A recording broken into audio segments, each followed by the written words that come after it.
Olá, meu caro investidor. Eu sou o Walter, do canal Renda Real. Tudo bem? Hoje o tema é sobre videolocadora. Quem se lembra? Blockbuster, a maior rede mundial de videolocadora. Aqui no Brasil, mantinha lojas enormes, muito movimentadas, lindas. Mas qual a relação com a Bolsa de Valores, a B3? Será que com o fundo imobiliário? Enfim, se você se interessa pelo assunto ou lhe agrada, inscreva-se no canal. Dos anos 90 até 2010, a videolocadora foi o lazer predileto das pessoas. E, para a alegria dos proprietários, as lojas sempre cheias incentivavam, inclusive, pessoas de bairros a investir no seu próprio negócio. Eu mesmo tive a oportunidade de manter duas lojas entre 1996 até 2009. É, mas não é com nostalgia que eu quero apresentar esse vídeo. A gente sabe o desfecho dessa história. De 2010 até 2018, as grandes locadoras, inclusive da rede Blockbuster, e também as locadoras independentes, entraram já num processo de declínio, porque a internet e também o streaming já estava fazendo uma concorrência forte.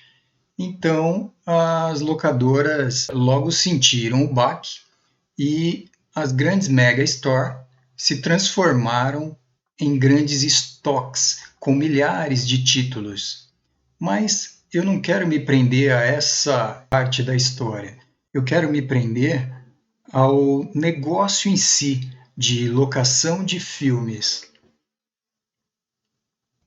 A locadora, ela funciona da seguinte forma: o proprietário ele investe em torno de R$ 70 por título. Ele coloca esses títulos na sua loja. Muitos títulos precisavam de várias cópias para atender os clientes. Os clientes iam até as lojas, alugavam os títulos, lançamentos, catálogos, devolviam em 24 horas ou mais, e o proprietário recebia em troca, na devolução desses títulos, o retorno, que era o aluguel, de em torno de R$ 5, principalmente para as lojas grandes, Blockbuster, tinha condições de cobrar R$ 5. Esse valor, em torno de 14 locações, já pagava o investimento do proprietário. Agora, esse negócio tinha alguns riscos. Esses riscos, um deles era o risco de pouca aceitação pelo cliente, ou seja, o proprietário tinha que escolher muito bem o título, porque eram vários lançamentos no mês, ele tinha que peneirar isso, fazer uma boa escolha, para não comprar um título que eventualmente ficasse parado na prateleira. Também tinha a desvalorização do ativo, ou seja, os lançamentos, uma vez comprado, ele meio que tinha um prazo de validade. Ele era muito procurado no início, mas logo ele deixava de ser procurado e aquela pessoa que assistiu queria já um novo filme. Então ele sofria com essa desvalorização. Era necessário fazer o máximo de locação possível no início do lançamento do filme. E o terceiro ponto do risco do negócio era a concorrência desleal com a pirataria, não só com fitas, mas DVDs também. Apesar de todos os riscos, o negócio, no seu auge, ele foi muito lucrativo. Só não suportou mesmo, como a gente já sabe, o efeito da internet e que trouxe, logo em seguida, a popularização do streaming. Esse streaming logo se estendeu por todos os meios, né, computador, celular, e facilitou muito a entrada nos lares, onde afetou muito o mercado de locação de filmes, games, etc. Foi então que o mercado de videolocação sentiu drasticamente. Foi até um ponto interessante. A Netflix foi a empresa mais forte no segmento inicial de streaming. Ela iniciou em 97. Nessa época, a Blockbuster tinha um valor de mercado de aproximadamente 9 bilhões de dólares. Inclusive, a Netflix entrou com uma concorrência, né, frente à Blockbuster, também inicialmente com locação de CD, só que ela usava a estratégia de enviar o CD para a casa do cliente, o cliente cadastrado, via correios. Era até interessante isso. A Blockbuster, em um determinado momento, não se sentia nenhum tipo de ameaça.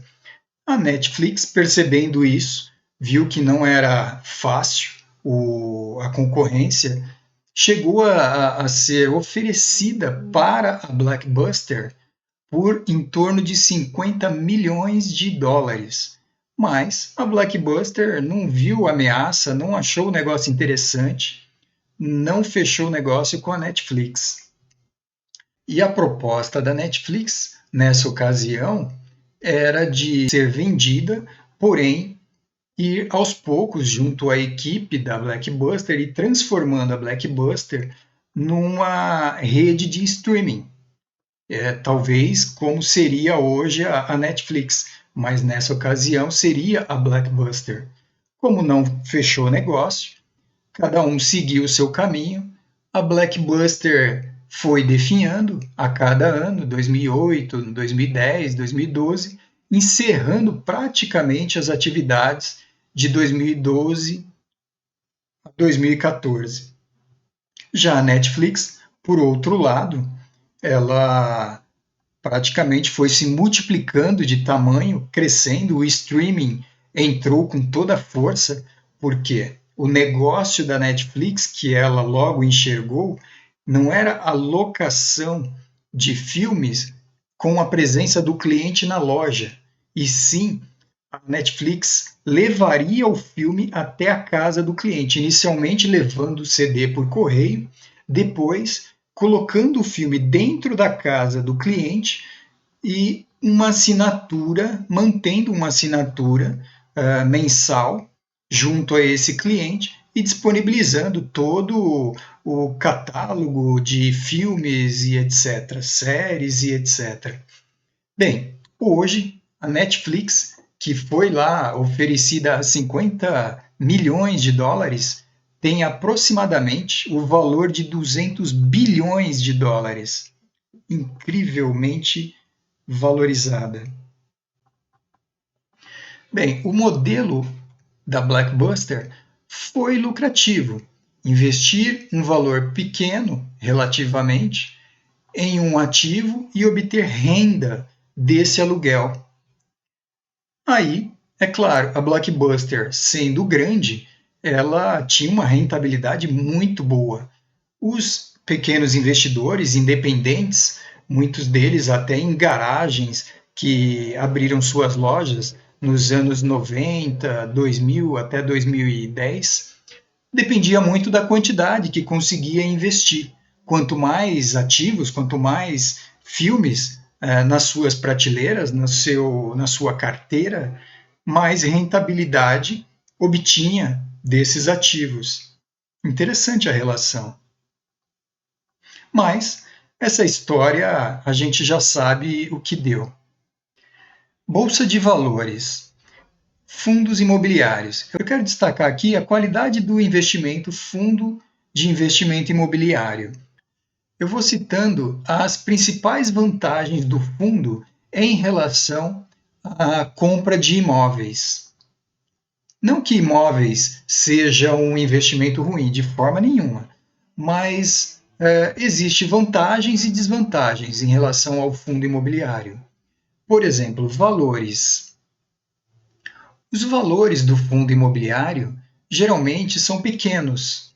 Já o de imóveis, você precisa disponibilizar uma grande quantidade, até porque você tem que comprar o imóvel na íntegra. O investimento, então, ele para o fundo imobiliário, ele se torna fracionado, porque você compra apenas cotas de um determinado fundo de um imóvel. Já no imóvel em si, você tem que investir o valor integral, porque você tem que comprar a casa, o imóvel inteiro. Não se compra um cômodo ou uma parte dele. Os imóveis, você tem acesso no fundo imobiliário a grandes empreendimentos, desde setores de indústria, de shoppings, de hotéis, galpões de logística, enfim. Já nos imóveis, você tem a disponibilidade de mercado, geralmente é um apartamento ou uma casa. Em relação à tributação, o fundo ele é isento de IR, de imposto de renda, pessoa física, sobre o rendimento.